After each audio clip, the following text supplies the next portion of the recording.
We are audiostack.ai. Combining AI writing, the best synthetic voices, with production and delivery. Be it ads, podcasts, or VOs for video. Just like this ad. How would you utilize AI audio? For free. Go to audiostack.ai/contest. Give us just a few details. And you could replace this spot and be heard by millions. See webpage for T's and C's. audiostack.ai/contest. Smoothie King's new lemonade lineup is here. Lemonade, lemonade, the Smoothie King way. Try a strawberry guava lemonade SK refresher. Yum, yum, gotta get some. Made with real fruit, real juice, and real energy. Who's thirsty? Okay, guys, I got a really great episode for you today. I'm talking to an awesome author who's a New York Times bestselling author. I just read his latest book. I have to say he's one of the most funniest people I've seen on Twitter by far. He's like one of the most, I look up to him as a writer in my opinion. And I think you will see his hear his personality in this episode. Welcome, Luke Murphy, to the Healthy Living with Crazy Fitness Guys podcast. Well, thanks for having me, Jimmy, and thanks for that introduction. Unfortunately, my wife doesn't think I'm that funny, maybe because I'm using her as the blunt of most of my jokes on Twitter, but thanks for that introduction. I'm really happy to be here with you. I have to say, I was not expecting that ending to your latest book. I'm not going to say any spoilers, but oh my goodness. I've gotten quite a bit of feedback. I believe you're talking about Rockabye Baby, which is the book I published last year, and it's book 2 in the Charlene Taylor series. It's, that book I just kind of wrote. I didn't really plan it out. It just kind of go with the flow, and the ending was interesting. I had a couple of different endings, but my editors and I agreed on that ending, and I've gotten a lot of positive feedback, which is nice. Can you at least share me? Are you going to make another book?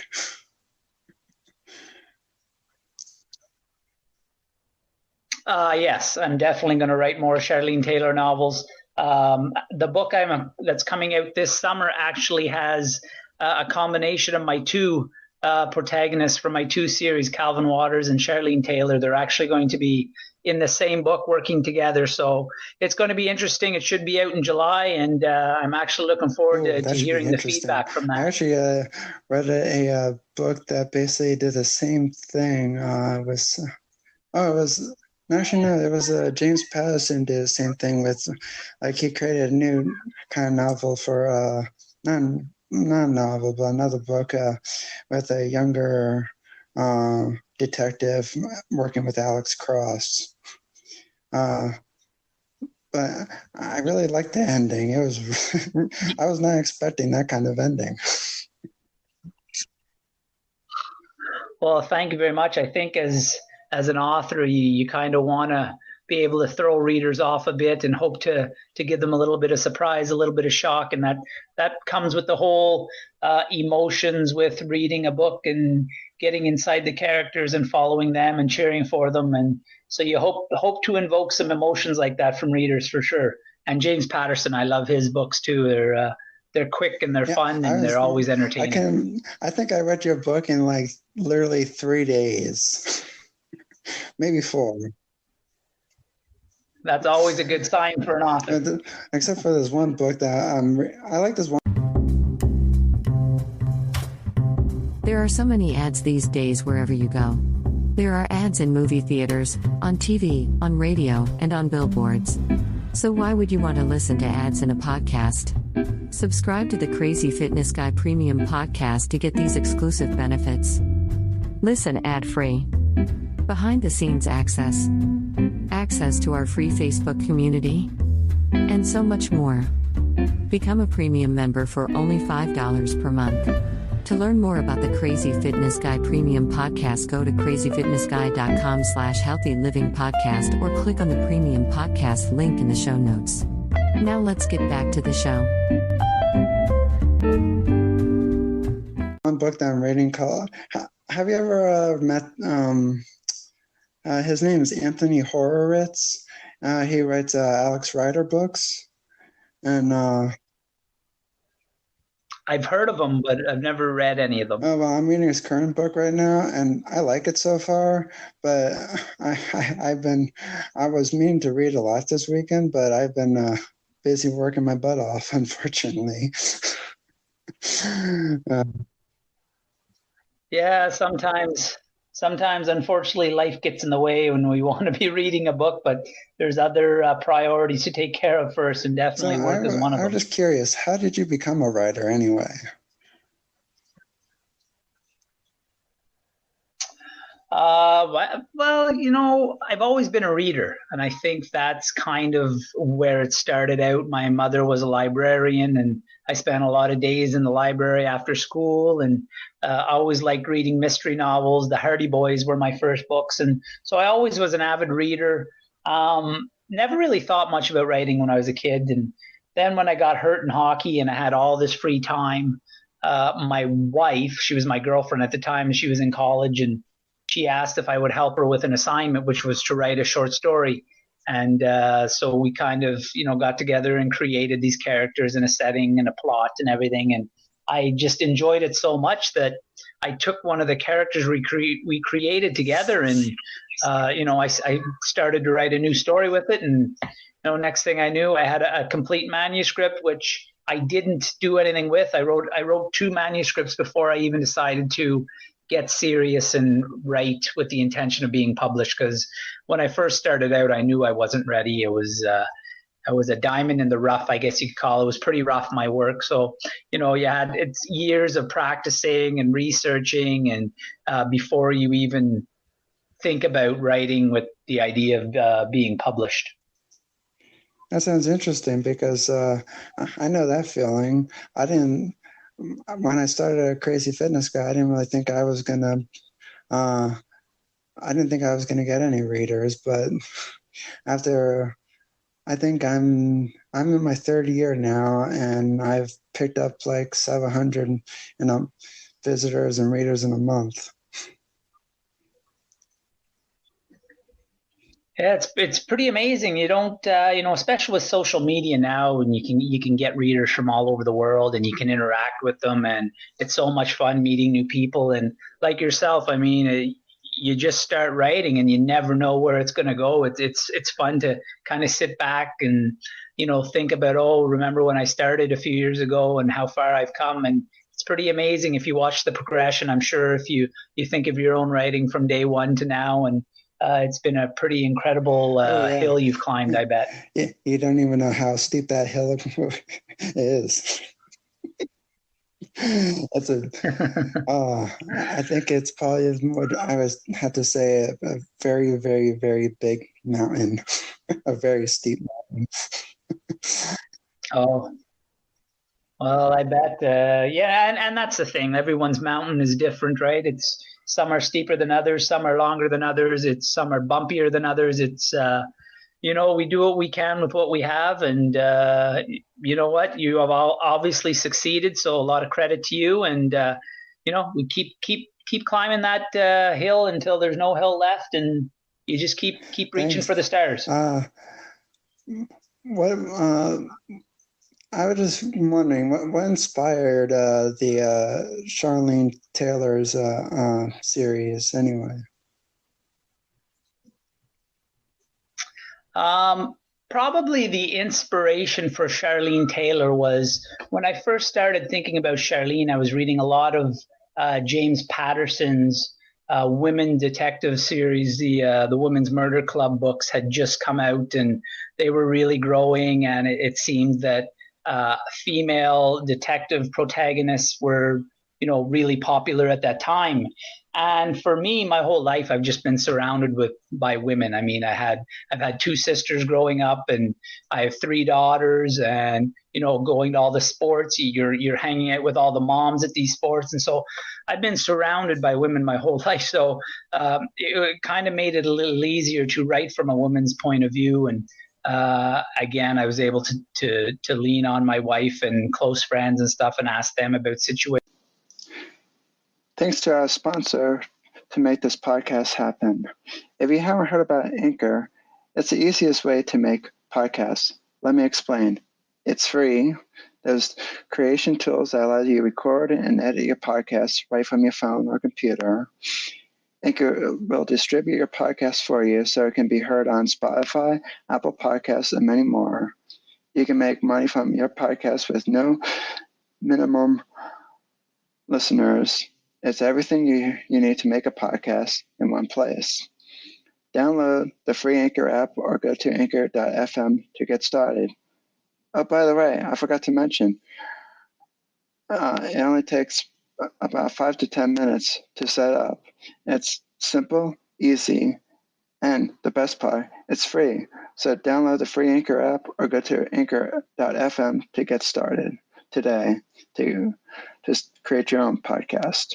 But definitely the idea to have a female detective as my main protagonist probably stemmed from James Patterson's Women's Murder Club, because I remember I read the very first one that came out with Detective Lindsay Boxer, and I read a few after that. But his books definitely inspired me to write from a woman's perspective, and it's just taken off from there. Gee, I can't really decide.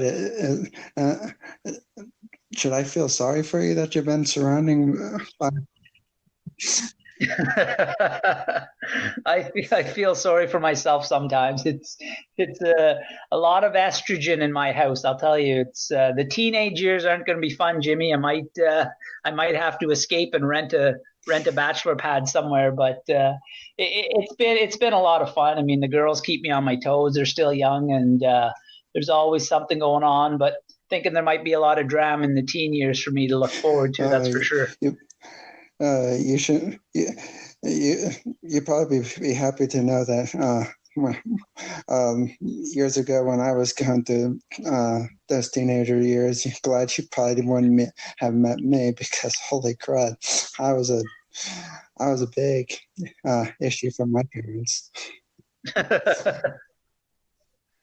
Well, I'm sure that teenage boys and girls are completely opposite ends of the spectrum, and I was a teenage boy once, so I know what I went through. But it's going to be a whole different animal to be raising teenage girls. That's for sure. It's you know what? I'm going to have to buy a shotgun for the boyfriends when they come around, I guess. Yeah. Well, just take some karate lessons. Why not? There you go. Maybe you can teach me something. I wouldn't say I'm pretty good. Maybe pretty good. I wouldn't want to toot my own horn. Out of all the series that you have written so far, what do you think is your favorite one, and why? Oh gosh, Jimmy, that's a tough question. That's like asking me who my favorite kid is. I mean, I could probably answer you, but my wife wouldn't be very happy if I did. It depends on my mood, I guess, and how well behaved the kids are. But it's funny. A lot of people question me because I'm a white male, and my two series are writing from an African American male, and the other one's a female. So as a white male, I don't have any white male protagonists. But you know what? It's a very tough question because Charlene Taylor was my first character I ever created, so she's close to my heart. But Calvin Waters was so much fun to create that, I took a lot of me with him, even though I'm not 6'5", 240-pound black man. It's, a lot of my athletic background, my sports background is in him. The way he thinks going through, career-ending injuries like I did. So I can't really answer that for you, Jimmy. I don't really have a favorite, but it's just really fun to write from both of them. I don't think I have a preference, and it's pretty neat because my male readers seem to really respond to Calvin, and then my female readers really respond to Charlene. So it's kind of like I have the best of both worlds while I'm writing. Well, I have to say, in my opinion, I would have to say I really like Charlene because, like, she reminds me kind of like May. Just she doesn't take no for an answer. Oh, she's definitely hard-headed, and there's been a lot of women like that in my life, so I was used to that. But yeah, it's fun because my characters are so real. I mean, if I don't write them where they're perfect, where they're invincible, they know everything, they can do everything. I try to write real characters that people can relate to. They have their problems, they have their setbacks, they have they have emotional problems. They go through some of the same things that we go through every day, and that's what's fun to follow these characters, because you really get a feel for them, because you can relate to them, because they're not perfect, right? They're human. They're real human beings that make mistakes and learn from them, and so that's kind of what's fun for a reader. Definitely. Too. What would you say?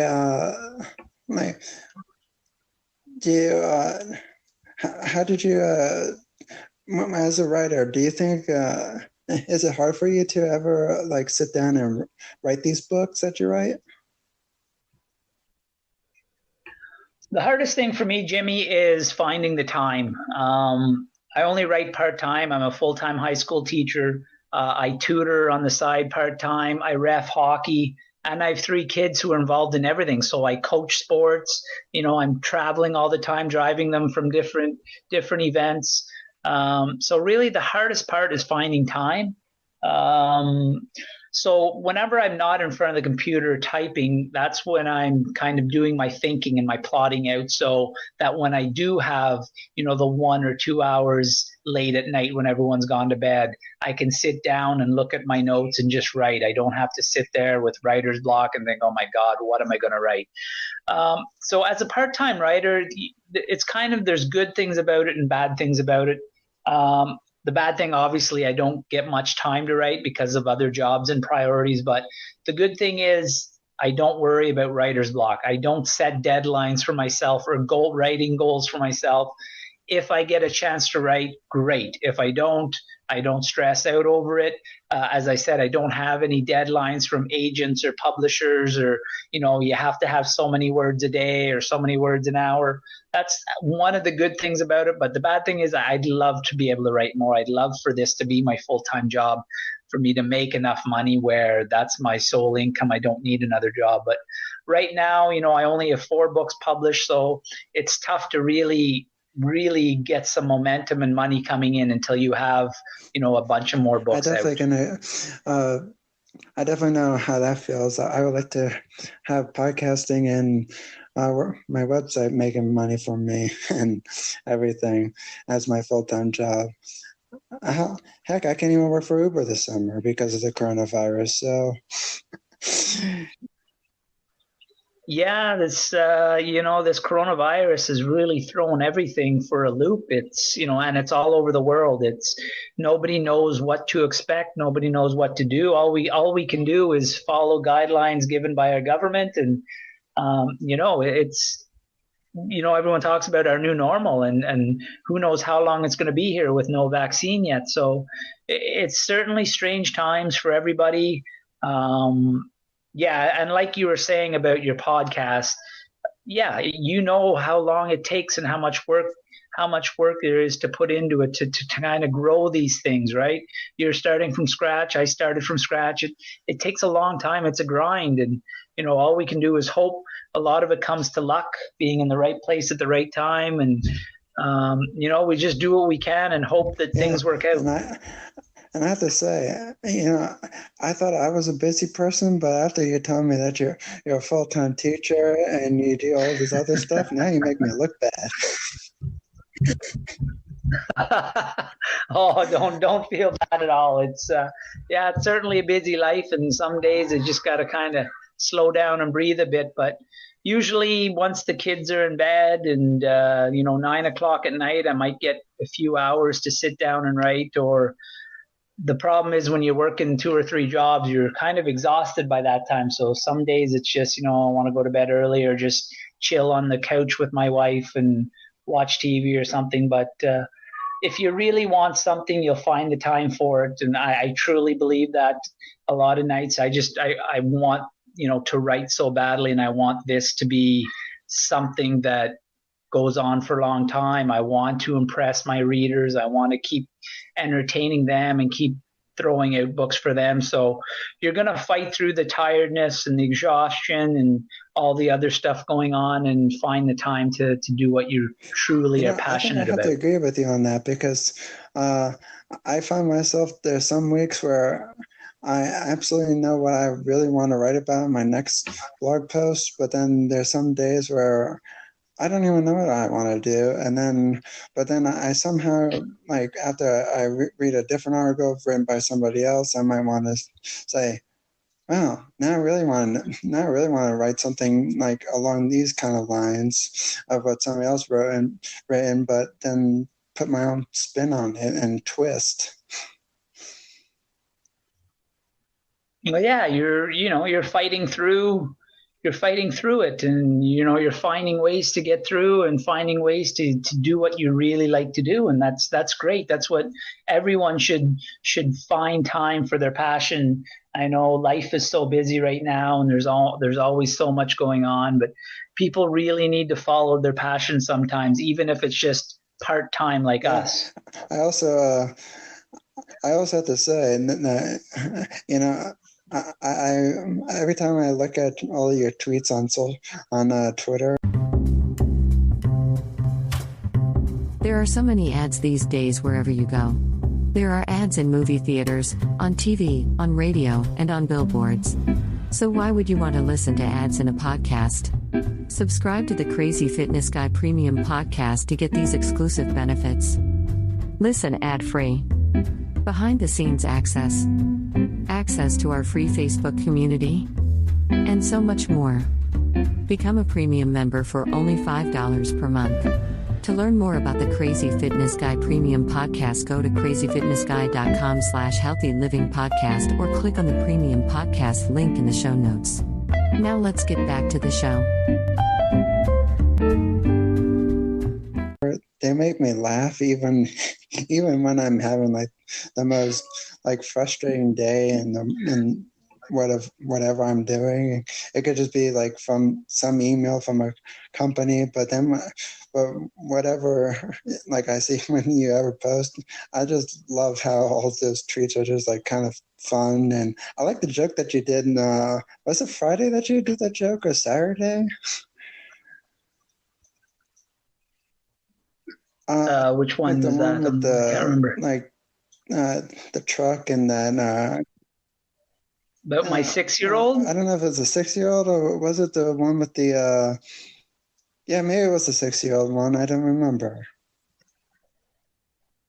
How I was wondering if my 6-year-old was traded at birth and I brought home the wrong child. No, it was the one who you picked up the guy on the yeah. Oh, the hitchhiker. Yeah, the hitchhiker. Well, you know what? And people are always saying to me, thank you for the laugh, or you made me smile. And you know what? Like, I'm a goof on social media, and I don't take social media seriously. Social media should be about having fun. Yeah, I'm on there to sell books, but you know what? I'm just on there to tell jokes and have fun and meet people and make people laugh. And social media, there's too much seriousness going on in social media. There's too much crap, the drama and things that go on. And I don't take social media seriously. I'm there to have fun, and I'm there to make people laugh and smile. And I hope I do. Maybe some days I don't, but social media should be fun. And, oftentimes there's a lot of negative things that surround social media, but I love Twitter. I mean, I've met so many great people on Twitter from all over the world, and I just love interacting with readers and fans and stuff. And like I said, people should just have fun with social media and not take it so especially seriously all those sometimes. people just going back and forth, pointing fingers at each other. Oh,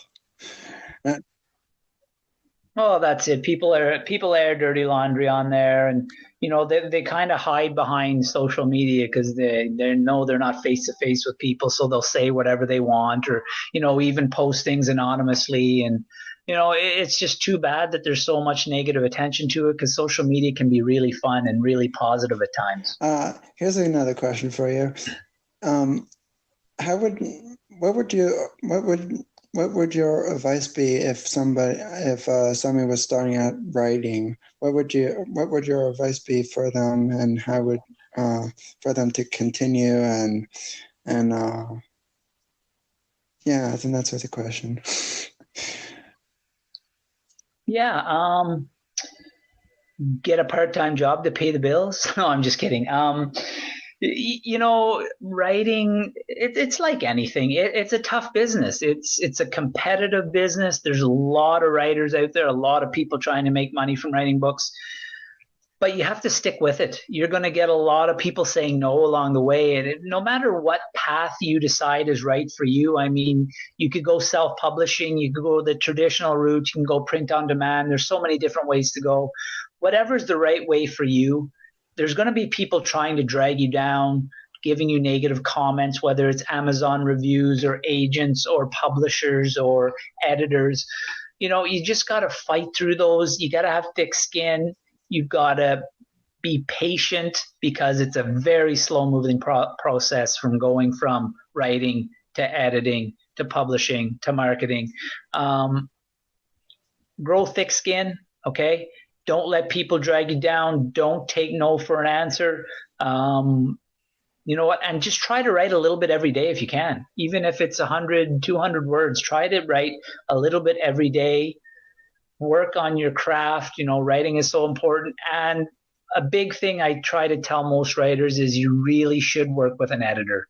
I know it can be expensive, but I really advise writers save up money, because you'll want to work with an editor. Those people are professionals.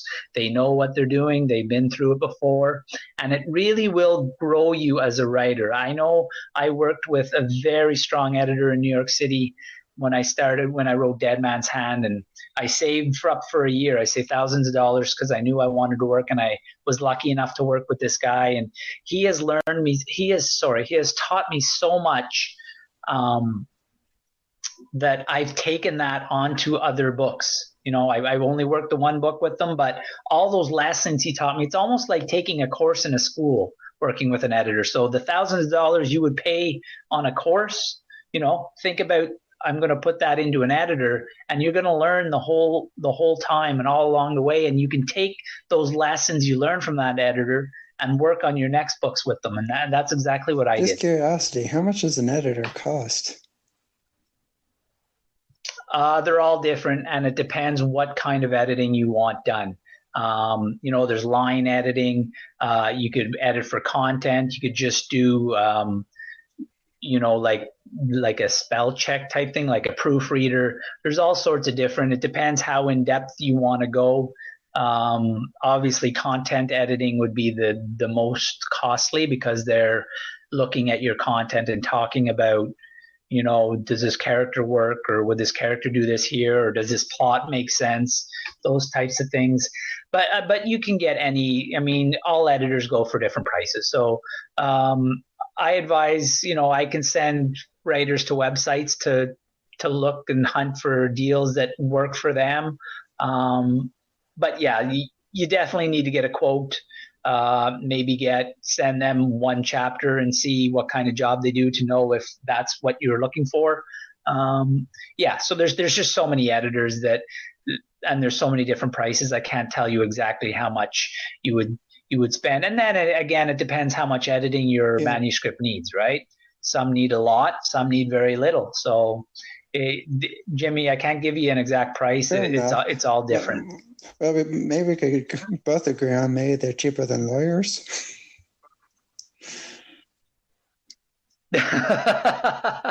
Well, knock on wood. I've been fortunate. I have never had to use a lawyer yet, so yeah, I would imagine they're definitely cheaper than lawyers. Well, I've used many. I used a lawyer before, and that's not cheap at all.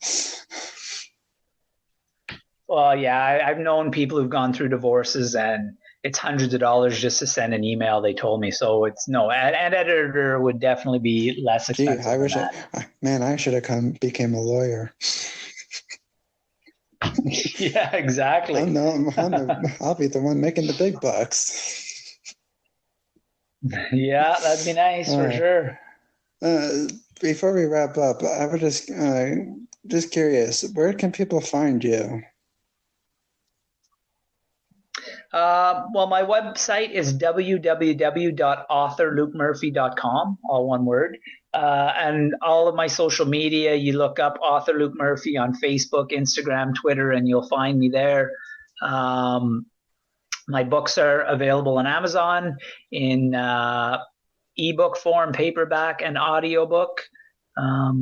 So definitely I encourage people to look me up, and I'm always available to if someone wants to touch base with me, or you can contact me through my website on my contact form, or just send me a tweet or a message on social media. I'm always happy to hear from people with questions or comments. He also likes to have people joke around with too. Oh, absolutely! I love to joke around. By the way, Luke, like 3 years ago when I first joined Twitter, what's kind of funny, I'd never I thought when you first followed me, I didn't know if that was legit or whatnot. I mean, like, you know how like there's all those people like to post like fake accounts out there. I was like, yeah, absolutely. Yeah, that's another thing with social media. There's so many scam artists and hackers and all sorts of spammers, and you really have to be careful with who you follow and who follows you. And I know my oldest daughter now is getting into the whole Instagram. She just turned 12 and she wants her own Instagram page and stuff. And I made sure she kept it just private, and she only accepts people she knows and stuff. And there's so many bad people out there that you really have to be careful and keep yourself safe and protected. Yeah, and obviously I didn't mean any offense by any of that. I just it was no, none at all. No, I was sure. like, wow, an author's following me. I was like, that is weird. But man, I've been happy to have you as a follower, and I really do enjoy your books a lot.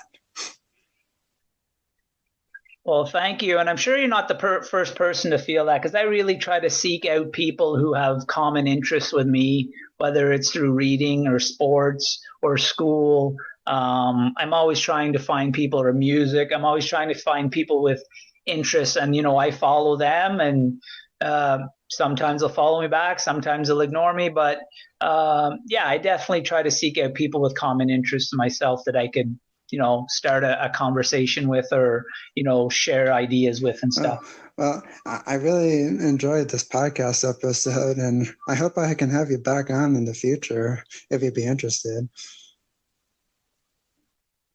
Absolutely. I'd be honored. And I thank you very much for asking me, Jimmy. It's been a lot of fun talking with you.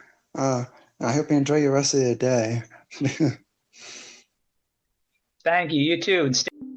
We are audiostack.ai. Combining AI writing, the best synthetic voices, with production and delivery. Be it ads, podcasts, or VOs for video. Just like this ad. How would you utilize AI audio? For free.